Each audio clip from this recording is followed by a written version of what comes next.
media, did any media speak to you? Did you speak to any media? I see no hands. All right, very good. Statement may begin with openings when you're ready. Thank you, Your Honor.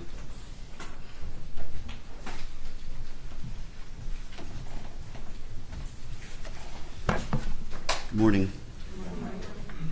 In May of 2022, 14-year-old Nylexia Alexander had run away from home.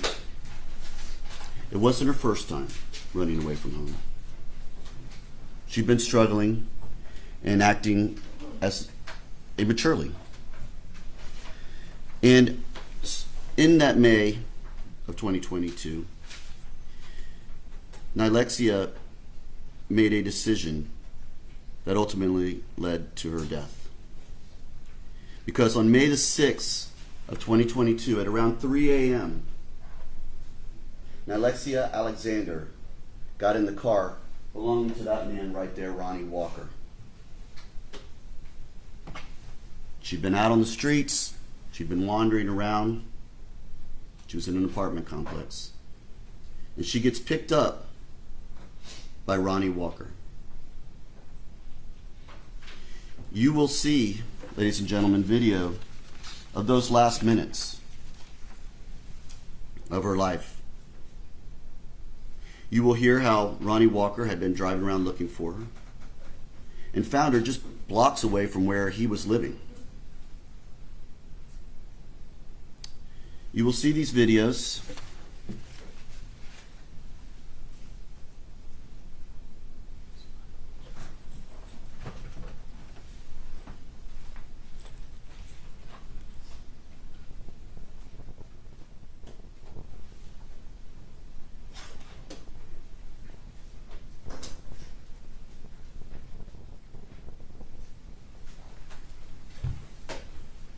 And you will see Nylexia. You will see her walking around with a cell phone in her hand and a cell phone charger around her neck. The video will show her walking into that little area, down that little alley. And shortly after that, you will see a black car driven by that man, Ronnie Walker, pulling into that same location. From a Ring camera at a residence there, you will see Nylexia Alexander get in the car belonging to Ronnie Walker. That, ladies and gentlemen, will be the last time she is seen alive.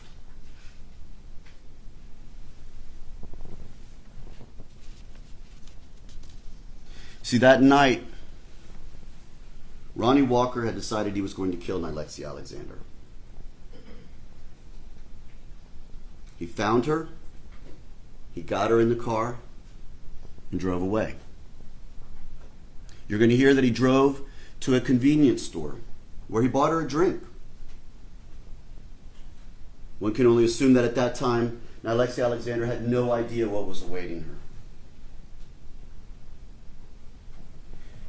You're going to hear and see from different cameras this vehicle driven by Ronnie Walker driving around at that time of the night into different little neighborhoods and on down streets. And it will end up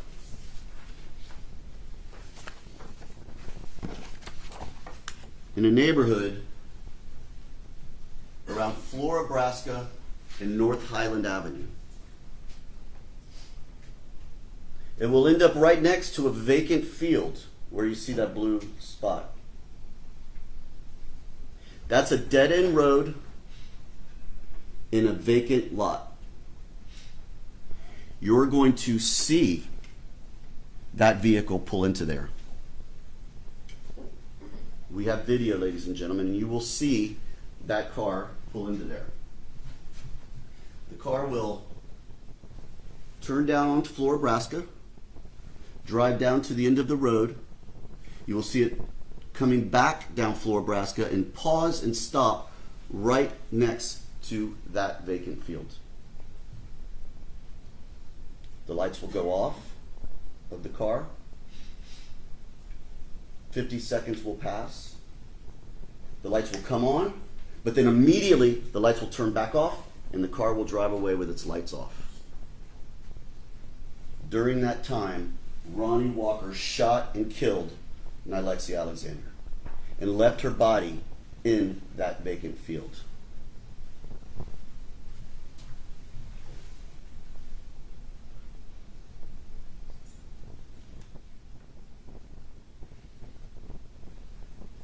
This, ladies and gentlemen, is the video you are going to see. And you will see the car. There's a spider web kind of caught in the middle of it, so it misses some of it, but you will see the car turn down that road, turn back up, stop, the lights will go off, 50 seconds will pass, and then you'll see the lights come on, clearly the car being turned back on, and then the lights will immediately be shut off as the car drives away.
The car comes back and stops.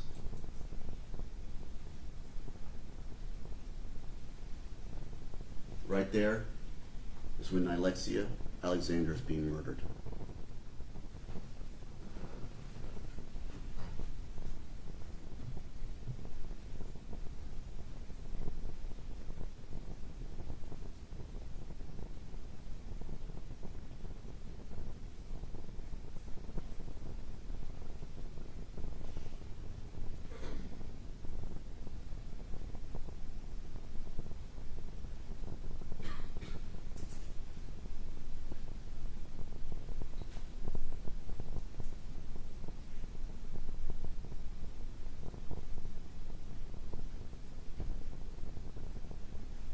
Back on, lights are off as the car drives away.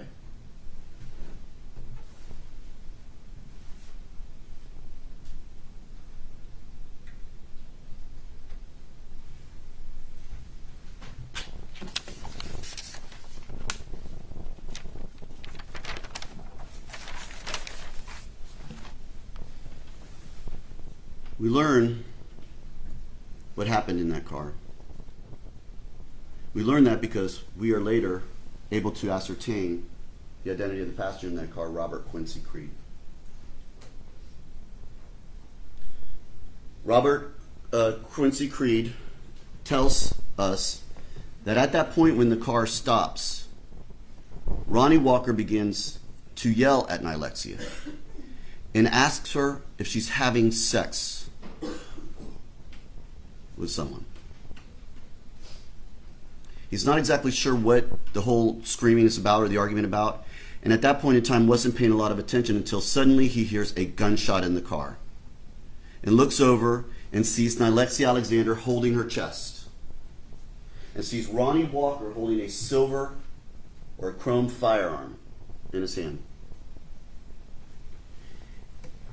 Ronnie Walker orders Nilexia out of the vehicle after being shot, and she gets out of the car.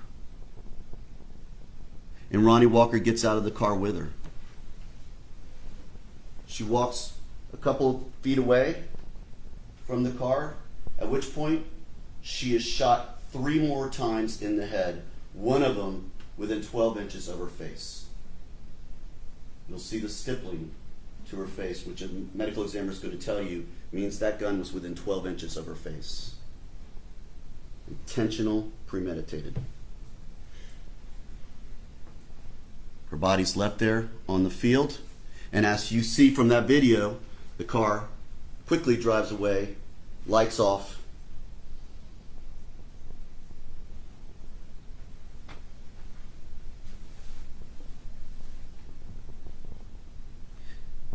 Robert Quincy Creed will tell you that he was sick that night, didn't want to go out, but Ronnie Walker insisted that he went with him, that all occurred. He did not know. He will tell you that he believes she was shot in the chest because of the way she was holding her chest. That he did not see how she was shot outside, but he thought he shot two more times. We have audio evidence, ladies and gentlemen, and you're going to hear from another camera the actual shots that occurred and the timing of those shots, which was at 3:08 a.m. And you're going to hear one shot, a significant pause, 4 more shots in rapid succession, another pause, and then another shot. 6 times Ronnie Walker shot that gun. Shot her once in that car, and then shot her outside the car, executing her. Now, Robert Quincy Creed, ladies and gentlemen, is an accomplice, as you know. He was charged with accessory after the fact. He has pled guilty to that. And he has a prior felony record. And you're going to hear that his phone had contact with Nilexia at some point in the past as well. We are not here to tell you that Robert Quincy Creed is completely hands off of this. We know he was involved as well. That's why he was charged.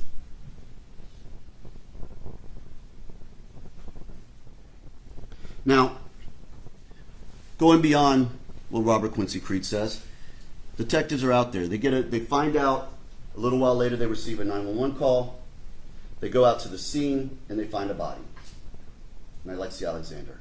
At this point in time, they don't know who this body is. They don't know who she is. And you'll see pictures of the crime scene. You'll see pictures of the body of Nilexia Alexander and how she was discovered abandoned in that crime scene.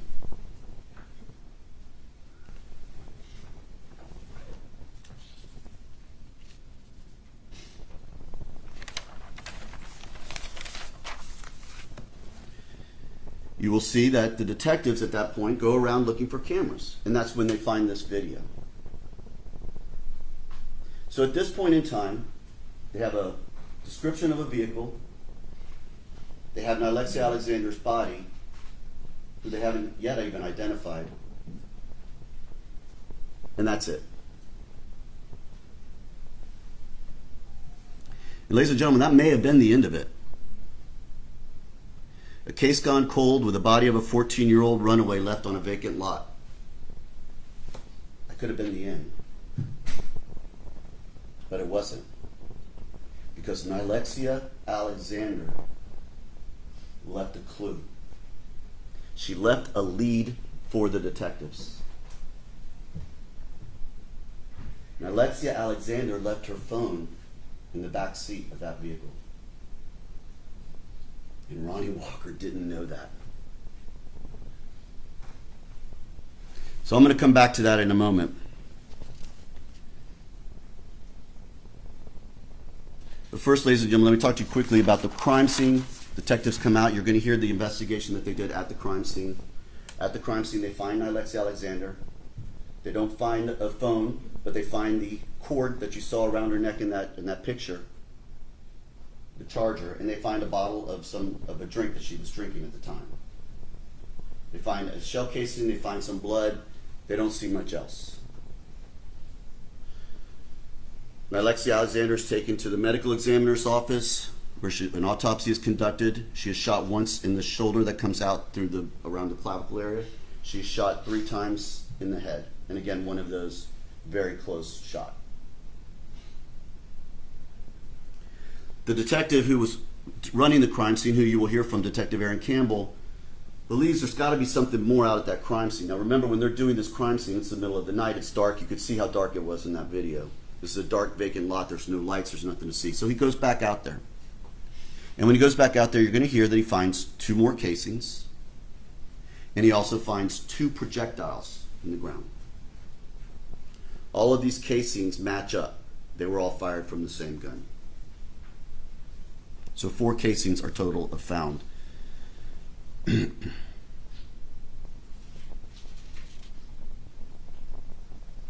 So at this point in time, they eventually, because of a tattoo that Alexia Alexander had on her arm, they're able to identify her. So they start doing some research and investigation, and they find out that a few weeks before, Alexia Alexander had actually called 911 from a telephone. In that 911 call registers the phone number on that phone. So they began to do an investigation into that phone number. They find something amazing.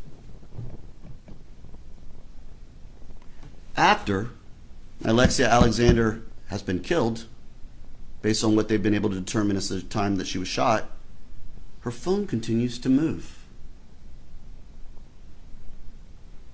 They're able to follow it for a while and are able to capture some videos of that car moving in specific areas where the phone was moving. That same black vehicle that you saw in that video. And they continue to follow where that phone seems to go on that evening, just after the homicide. And they follow it all the way to a Thornton's on Hillsborough.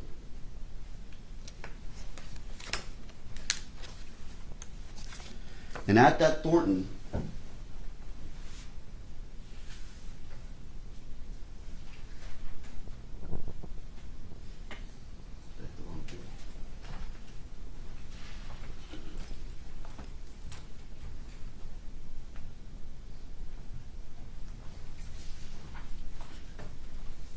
Thornton's, they see that car pull in.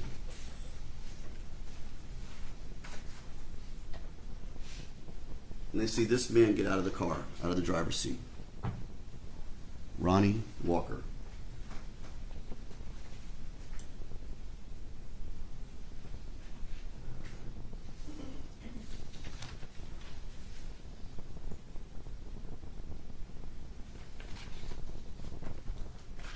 They now have a face.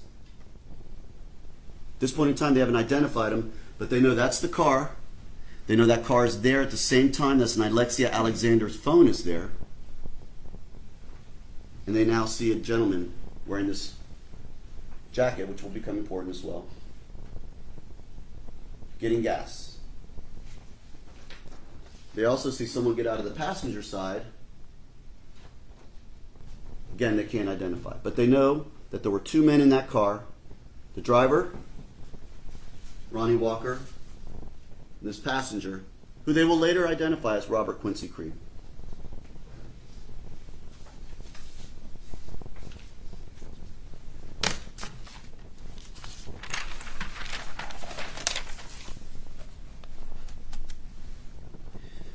So they continue to follow this phone. It's like a trail of breadcrumbs. And the phone leaves that Thornton's, and it goes to an area near where Alexia Alexander was when she was picked up. And it's there for a while. Again, at this point in time, they don't know who this is. They know they have a picture of this man. They have a general idea, description. They know the general type of car. But they don't know who he is. But they know that Alexia Alexander's phone has gone to this other location and it's there for a while. But here's another funny thing. The next day, that phone starts moving again. Ronnie Walker still has not found out or figured out that that phone is still in his car. And so they follow it the next day. And sure enough, the next day drives through downtown Tampa, and they see it go to an area around Tampa General Hospital. The phone does. Alexia Alexander's phone. And so they were able to pull up Tampa General Hospital's license plate readers. And sure enough, there's a license plate reader there, and they see the car come through, and that license plate reader identifies the owner of that vehicle as Ronnie Walker. Now they have a name.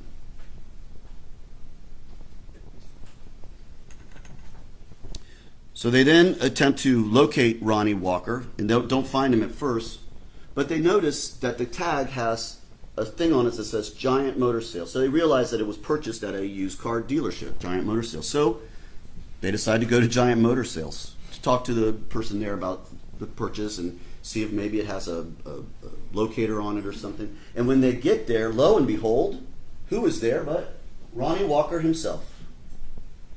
Turns out Ronnie Walker worked there. Now, by this point in time in the investigation, the phone is no longer pinging. Clearly, the phone had been discovered and discarded. So they get there, and they immediately meet with Ronnie Walker, who proceeds to tell them various things that are clearly provable lies. He gives the wrong name of his girlfriend. He indicates someone was with him at Tampa General Hospital who they later find out was not with him.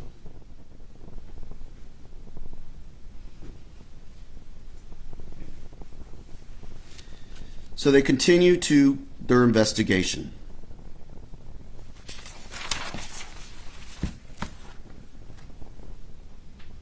The car is at the Giant Motor Lots. It's clearly impounded and taken into evidence.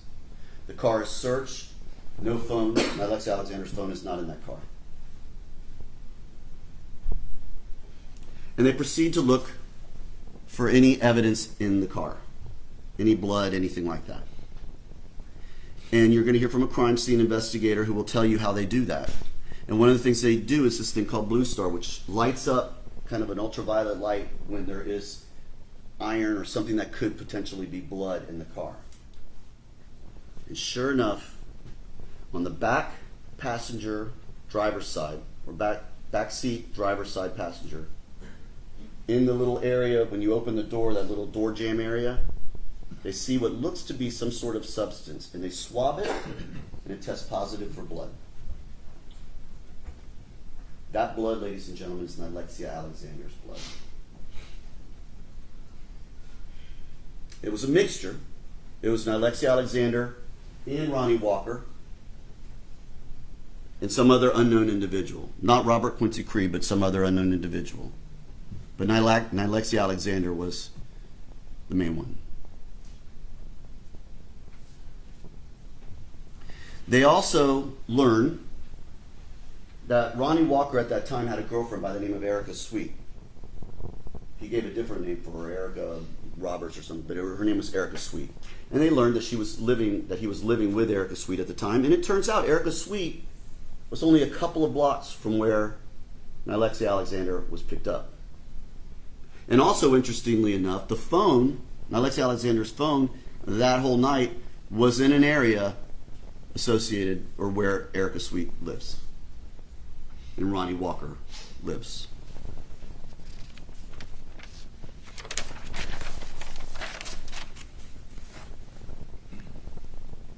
You also hear that another individual comes forward, a man by the name of Stanley Wilson, a man who has a significant prior criminal history. He is a man who sold fake insurance to people. And so he eventually got convicted of selling fake insurance to lots of different people.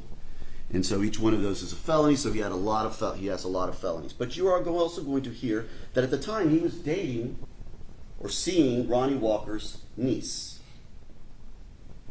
In that he is kind of I don't know if the word is player, but he kind of knows the neighborhood, knows a lot of people, works with a lot of bondsmen. And he will tell you that Ronnie Walker approached him one day and said, "Hey, I might need a bond." He initially tells him that Q or Quincy Creed shot a girl. But then he says, "No, man, it's me. I need it for me. I'm the one who shot her. Can you help me out with that?" And he tells Stanley Wilson that he shot her because she had given him an STD, or he believed she had. That was his belief, which he had then given to his girlfriend.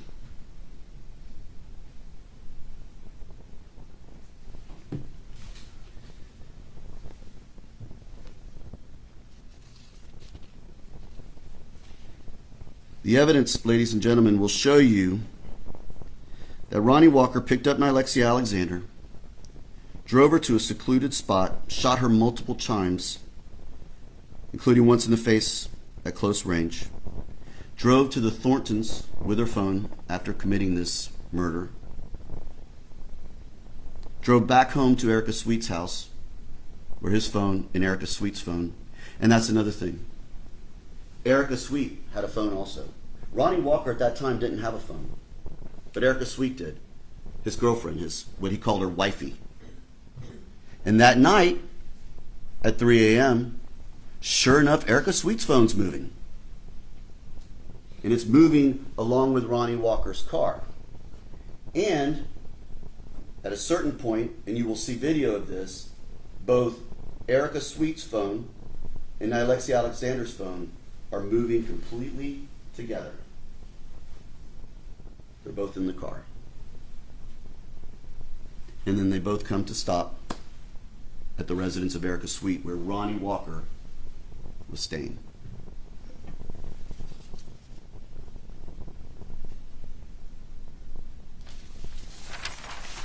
Ronnie Walker tried his best to clean his car, but missed some blood.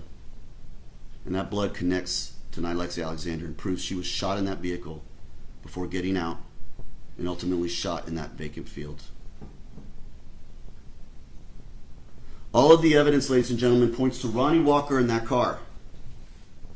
A car that on May the 6th of 2022, Alexia Alexander made the wrong choice to get into. And ladies and gentlemen, at the conclusion of this case, the state is convinced that you will make the right choice and find Ronnie Walker guilty as charged of first-degree premeditated murder. Thank you. Defense, whenever you're ready.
May it please the court, counsel.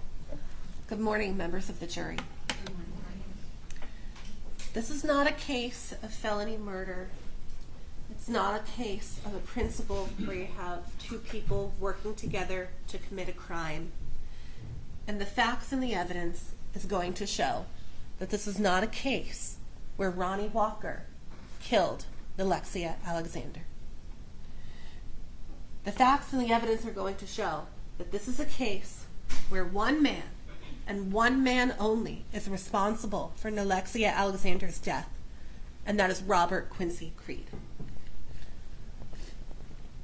As you heard from Mr. Terry, I expect that you will get to hear from Mr. Creed. And I'm going to go through some of the circumstances under which Mr. Creed is facing charges. And I'm going to go through a little bit of the investigation and touch on some of the points that the prosecution left out during their opening statement. So forgive me if you see and hear some of the same things, but I'm asking you to look at it from a different perspective. So how does Mr. Walker get here? How does Ronnie Walker get accused of first-degree premeditated murder facing the death penalty? Well, as Mr. Terry points out, it starts with that car, right? Shortly before 9 o'clock a.m. on May 6th,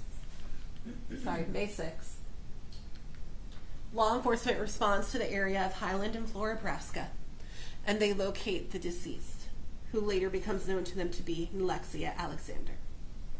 The first course of action that the detectives do is they canvass the area for video surveillance. And lo and behold, they see a vehicle traveling around the area, a black vehicle. You'll get to see some of these videos, I expect. This is a screenshot from that vehicle traveling on Highland Avenue. And they see a black vehicle and multiple cameras. So the vehicle becomes somewhat of an interest to them. The police continue to canvass the area. They go to several locations and they keep seeing this black vehicle. But they don't have a name, they don't have a face, they don't have a license plate. Eventually, their big break is when they learn that Alexia Alexander has a phone number.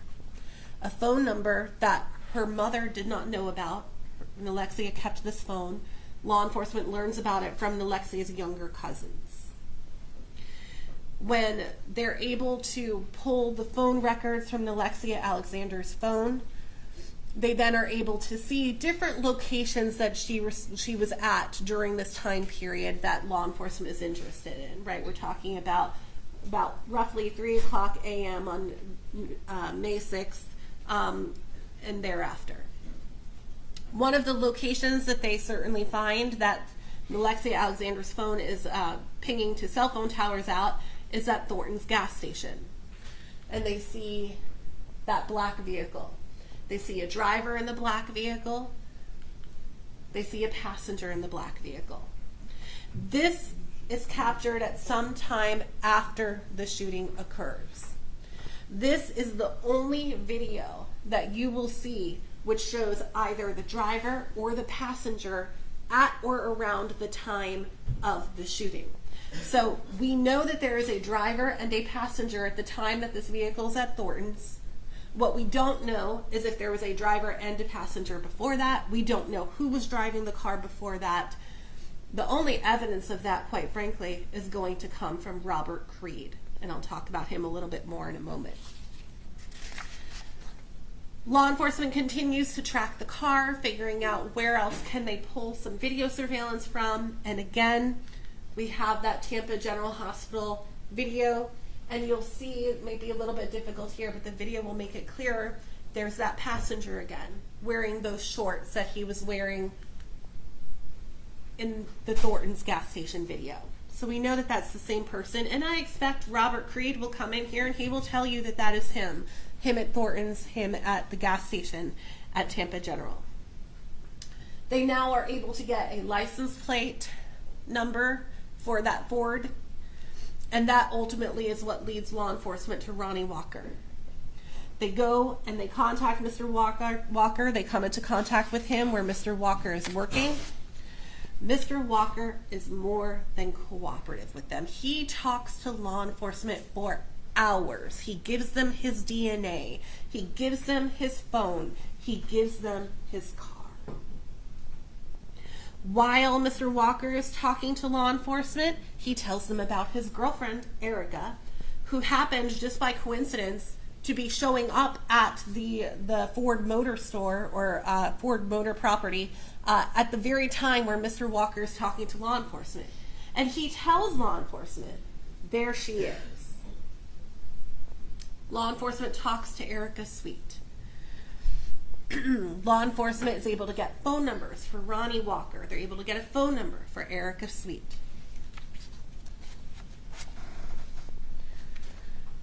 Law enforcement then pulls phone records for Mr. Walker, pulls phone records for Mr. Sweet. What the evidence is actually going to show is that Mr. Walker, in fact, did have a working phone at and around before and after the time of the shooting. Back in back in May of 2022. And you can see there are multiple phone calls, text messages made on May 5th, May 6th, and the records will be introduced. You'll be able to see that clearly this phone was in use.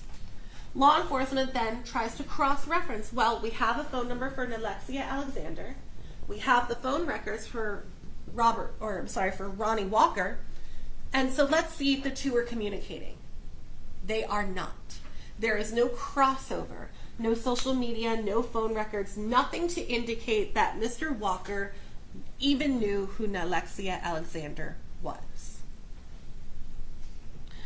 When they get the phone records for Erica Sweet, there are a couple of things that are of interest to law enforcement. One of them is going to be that there are some phone calls that are made around the time and in the early morning hours of the shooting. There are some text messages that are sent as well. What the evidence is going to show, members of the jury, is that those phone calls, those text messages, they were not made by Ronnie Walker. They were not made by Erica Sweet. They were made by the person who had possession of that phone, Robert Creed. And you will know that because I expect you'll have a chance to see a text message sent from Mr. Creed to his cousin, telling his cousin, hey, this is Q. You will know that it's Robert Creed using the phone because I expect that you will hear some evidence that the phone numbers being used and being called, those are connected to Mr. Creed's family. No connection to Mr. Walker, no connection to Miss Sweet. Why is this going to be important? Because at the time when this phone is traveling in the same areas as Nylexia Alexander, we know the person in possession of this phone is not Mr. Walker, it is Robert Creed. This name, Robert Creed, started coming up a lot in the investigation, so naturally Detective Wieland, who is the lead detective in the case, I expect you will hear from him, he then starts to look into Mr. Creed. He interviews Mr. Creed, he pulls phone records for Mr. Creed, and when he pulls the phone records for Mr. Creed, it's not to be minimized. It's not that there was some phone calls between Mr. Creed and Nylexia Alexander. You're going to see the phone records, and you're going to see starting as back as far as April 29th, 2022, so we're talking just a couple of days before the shooting. There are multiple phone calls, multiple text messages between Mr. Creed and or Nylexia Alexander. Either he's calling her or she's calling him or back and forth. And those phone contacts continue up until April 30th. And then after that, there's nothing else. But this is the connection that law enforcement was looking for. How did Nylexia Alexander end up in that black Ford? Well, now we know, because she was there to see Robert Creed. Again, absolutely no connection to Ronnie Walker.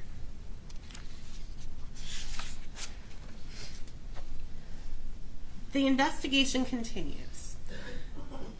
I expect the next thing that you're going to learn is that in June of 2022, law enforcement in the state attorney's office make the decision to charge Ronnie Walker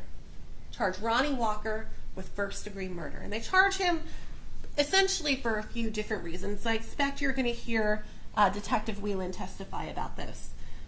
One, it was Ronnie Walker's car that is seen driving around the area. Two, Ronnie Walker, they believed, was at the gas station at Thornton's sometime after the shooting. And three, the DNA that was found in the car. But I want to talk to you some more about the DNA. I'm going to go back a couple of slides. You're going to hear from someone who tested the DNA. You're going to hear from a DNA expert. And that person's going to explain a few things to you. One, they cannot say whether or not definitively that is blood that they located in the car. There are some chemical tests that they can do. Sometimes these chemicals can cause a false positive for blood. A cleaning agent, for example, can often cause a positive result for blood, even though it's not blood. So that's the first thing they'll tell you.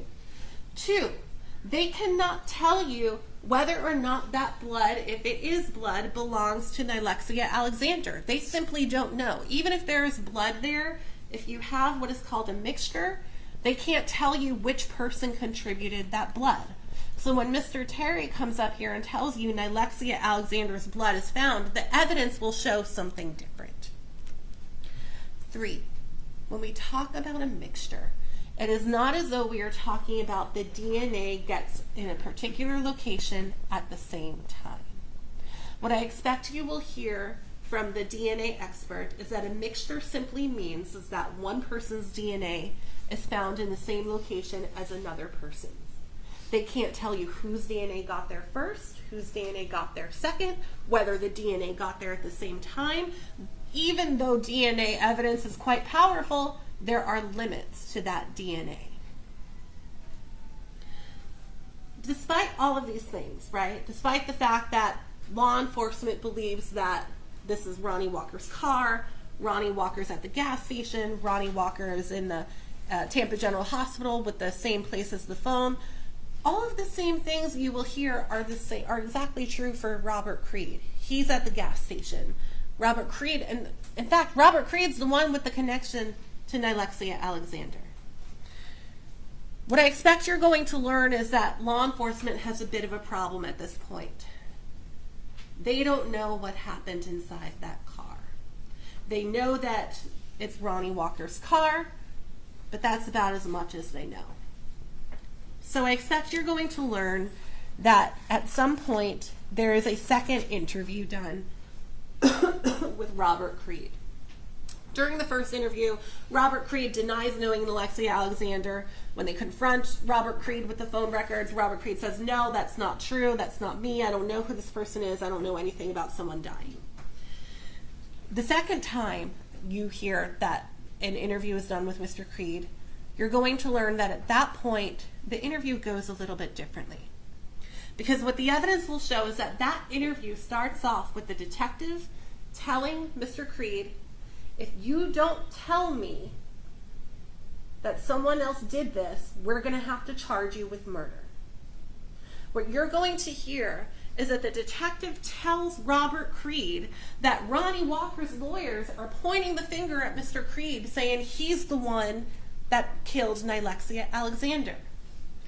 And what the evidence is going to show is that the detective then says to Robert Creed, if Ronnie Walker just shot and killed her in the car because he was mad at her, just tell me that.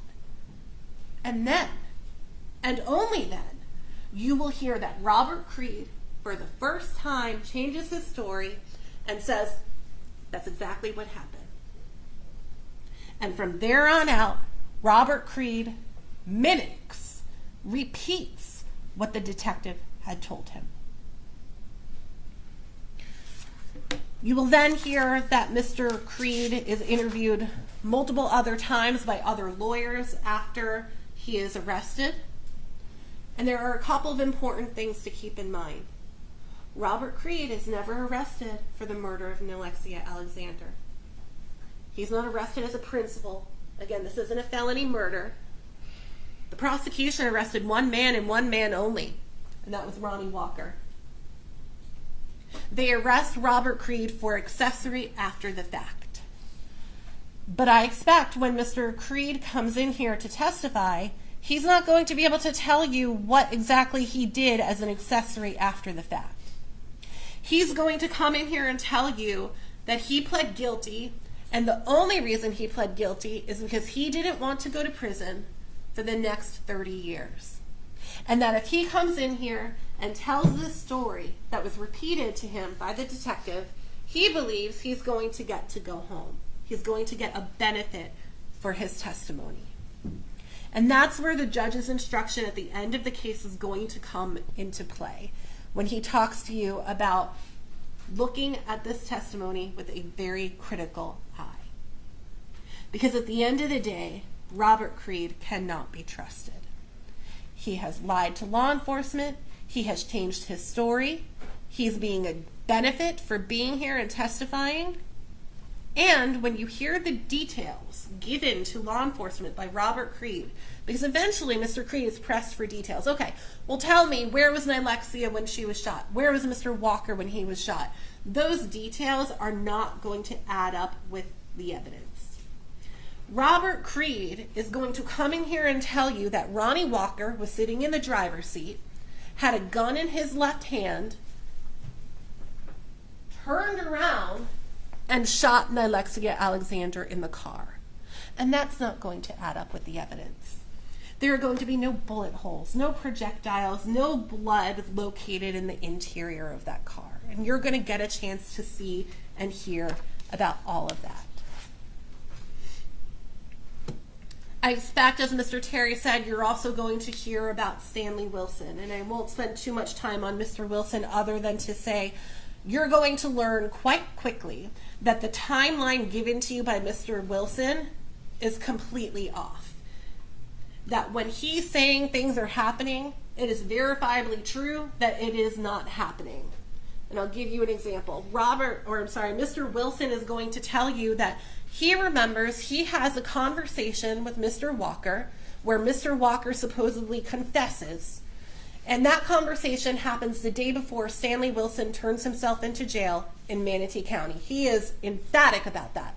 This conversation happens the day before I turn myself into Manatee County Jail. What you're going to learn is that Mr. Wilson turns himself into Manatee County Jail sometime in April of 2022, before the shooting even happened. So that is just one example of the fact that the timeline is not going to add up.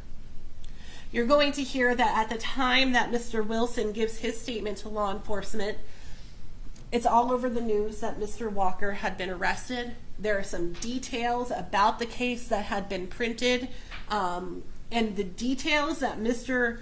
Wilson gives are the exact details that were printed in an article about the case. You're also going to hear that Mr. Wilson, at the time that he gives his statement, he has lots of motive to try and give a statement, to try and help the prosecution convict a murderer. You're going to hear that Mr. Wilson was in a world of trouble. He had been in jail, bonded out, committed more crimes, bonded out, and he was about to have his bond revoked. He was about to be in a situation where he would have to go back to jail. And it is during that time frame that he has his lawyer reach out to the prosecution and tell the prosecution, hey, Stanley Wilson wants to provide you with this information. And sure enough, the very same day that Mr. Wilson provides this information, you will hear that the state of Florida drops their motion to revoke his bond, and Stanley Wilson's able to remain out and about free. You will then hear that Mr. Wilson ends up getting a deal in his cases where he does some prison time, but not nearly as much prison time as his score sheet given to him reflected he should have.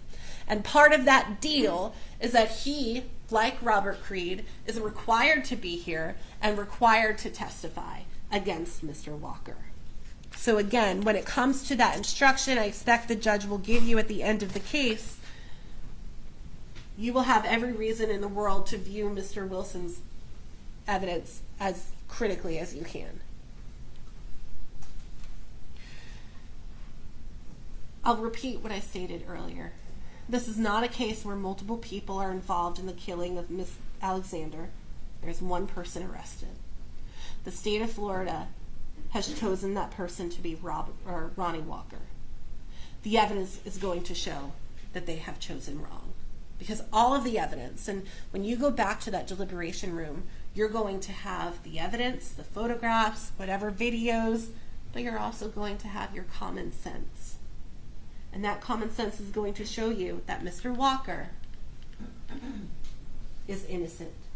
He is as innocent as he is today, and he will remain innocent at the end of this case because the state of Florida will be unable to prove their burden.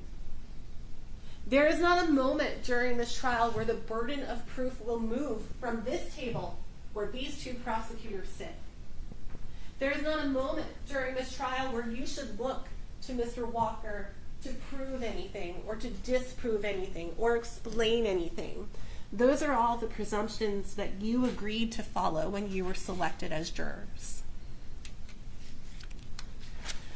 The judge at the end of the case will tell you you can find a reasonable doubt in the evidence, in the lack of evidence, and in any conflicts in the evidence. And at the end of the case, you are going to have reasonable doubt in all of these places. You're going to find that there's information given to the detective that he never followed up on.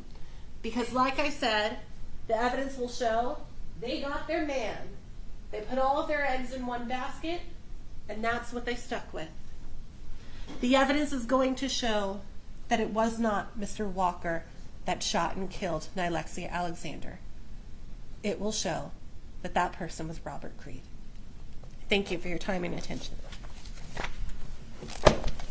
Ladies and gentlemen, the court's going to take a 15-minute recess while we take care of some housekeeping matters. I'm going to get right into that first witness. All rise for the jurors. You can read the notes.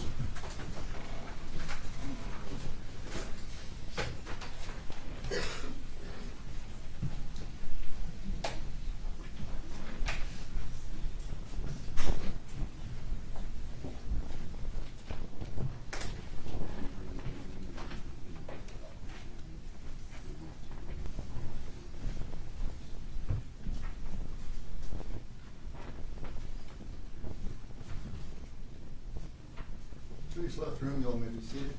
Any matters we need to discuss before you take care of your business?